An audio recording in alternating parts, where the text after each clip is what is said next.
Bonjour William, Bonjour Nesrine, comment ça va? très bien. Quel âge as-tu? J'ai 51 ans. Et quelle est ta devise? Alors ma devise c'est la chance sourit à ceux qui croient en la beauté de leurs rêves. D'accord, alors parle-nous un peu de toi, c'est quoi ton cursus jusqu'à aujourd'hui? Alors moi j'ai été footballeur professionnel, j'ai joué dans beaucoup de clubs, notamment des clubs de niveau national, je pense notamment à Calais, Valenciennes, Louan-Cuiseaux, le Paris FC, Passy-sur-Eure. Après j'ai passé mes diplômes d'entraîneur au sein de la Fédération française de football et de la direction technique nationale. J'ai une licence UFAA et un DES, le diplôme d'enseignement supérieur, c'est le plus haut diplôme d'État du football français. Ok, donc ça fait. T'es entraîneur depuis combien d'années maintenant? Alors ça va faire bien une vingtaine d'années maintenant. Je suis spécialiste aussi dans tout ce qui touche aux attaquants buteurs et au travail de la finition. Donc le CEAD, c'est ça? Oui, c'est ça, c'est un peu ça. J'ai participé à notamment et collaboré avec la Fédération française de football sur le certificat des entraîneurs des attaquants. Ok. C'est en quelle année ça? 2015, quand j'ai rencontré l'ancien DTN et un entraîneur national. Ok, c'était sympa de travailler sur le sujet? Oui, bah écoute, moi pour moi en fait, je travaille dessus depuis plus de 20 ans. Donc personnellement, j'ai conçu et conceptualisé, je dirais, une ingénierie de formation à mon niveau et j'ai partagé quelques de mes travaux et je souhaite aujourd'hui me définir en tant que tel, expert dans le travail de la finition. C'est la première fois que tu es sans poste? C'est la deuxième fois en fait. Ok, La première fois c'était en 2014 et j'ai pu participer à DMVE en 2015. d'accord. Et est-ce que la deuxième fois on se retrouve sans poste? C'est le même sentiment? On se retrouve dans le même état d'esprit ou pas? Bah, disons qu'on apprend à prendre sur nous. Comme c'était une expérience un peu difficile la première fois, la deuxième, bon, forcément, elle est un peu moins douloureuse, je dirais, même si l'aspect terrain me manque énormément. Et c'est pour ça que j'ai bien envie de rebondir et au travers des MVE et ce qu'on propose, bah, c'est de me rebooster et puis de retrouver soit un club professionnel ou soit une fédération à l'étranger notamment. Ton premier DMVE et ton deuxième DMVE, tu les vis de la même façon? Complètement, parce que ça reste de très haut niveau en termes de compétences sur tous les intervenants.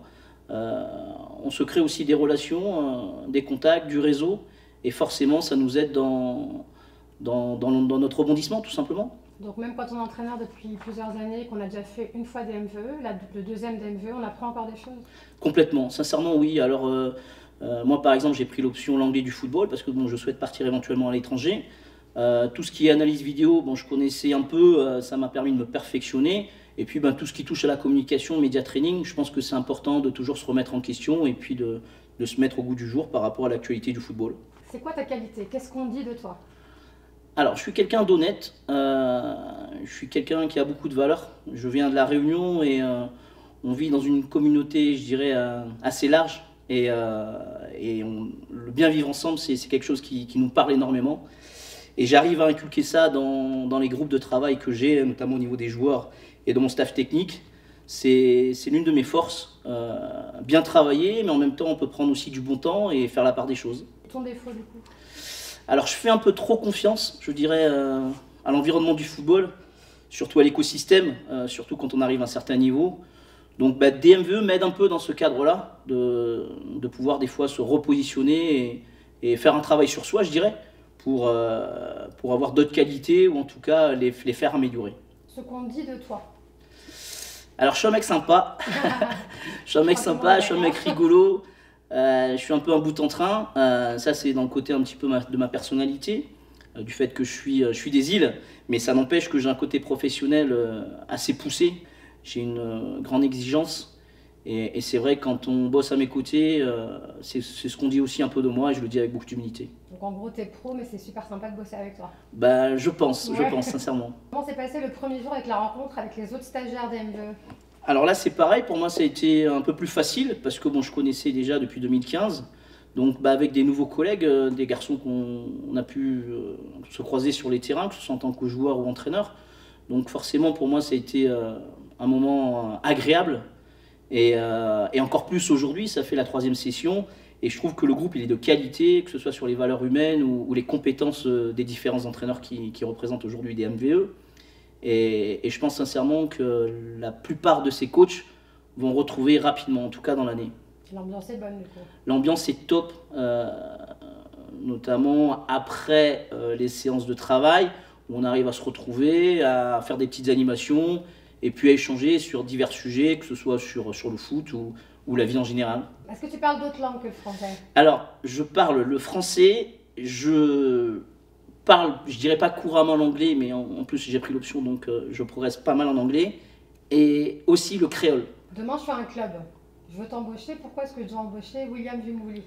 Alors, en tant que président, tu vas m'embaucher parce que j'ai des qualités, des compétences dans l'expertise, dans mon domaine notamment de prédilection, c'est le travail des attaquants de buteurs, et puis du travail de la finition. Alors que ce soit en tant que formateur d'attaquants au sein du club, ou de coach d'attaquants en fait. Et donc, je dirais, c'est ma valeur ajoutée et c'est un atout considérable que j'ai aujourd'hui à porter. Donc en gros, on aura de la chance de t'avoir. Complètement.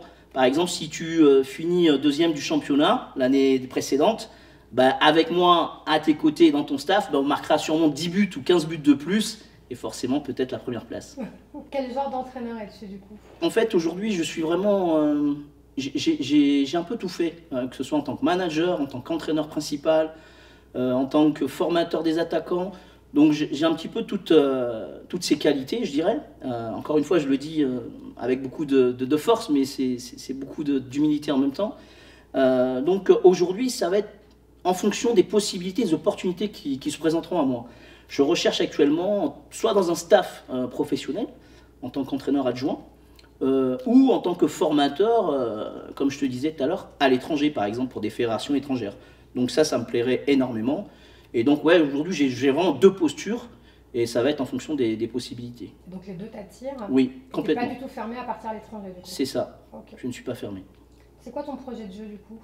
Alors, mon projet de jeu, il est basé surtout sur un jeu porté vers l'avant, avec beaucoup de jeux offensifs, d'animation offensive, beaucoup de stratégie sur les coups de pied arrêtés aussi. C'est une de mes forces, je dirais. Et puis, ben, sur le système de jeu, je privilégie en général un 1-3-5-2 avec des possibilités de passer par les couloirs ou avec beaucoup de possibilités à l'intérieur pour, encore une fois, se créer beaucoup de situations et faire je dirais, subir l'adversaire et nous agir en fait. Que fais-tu pour te ressourcer quand tu es en poste ou quand tu n'es pas en poste d'ailleurs? Alors, quand je suis pas en poste, je lis beaucoup.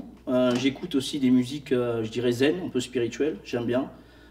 J'ai une croyance assez forte dans l'univers, je dirais, et toutes ces énergies m'apportent beaucoup de plaisir. Je vais aussi à la plage, c'est quelque chose que j'aime bien, donc voilà, et j'écoute beaucoup de musique aussi. Ton envie après DMVE?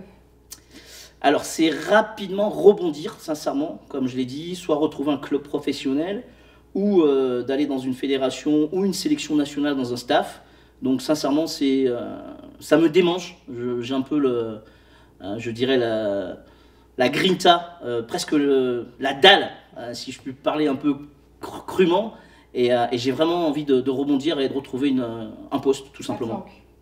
Pardon? Ça te manque? Ah oui, ça me manque énormément, surtout le haut niveau. Donc on te souhaite de retrouver un club rapidement?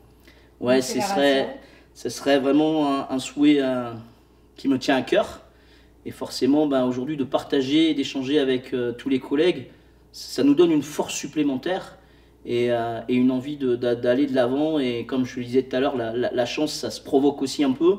Et donc forcément, à un moment donné, à force de planter des petites graines, ben, on va finir par trouver notre bonheur. Pour conclure, si tu étais une chanson, William? Alors, si j'étais une chanson, ça pourrait être une chanson, je dirais, un peu universelle. C'est We Are the World. Vas-y, on t'écoute. We are the world.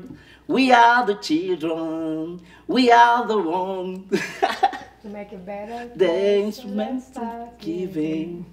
Donc voilà, j'aime bien cette chanson. Merci William. Avec plaisir.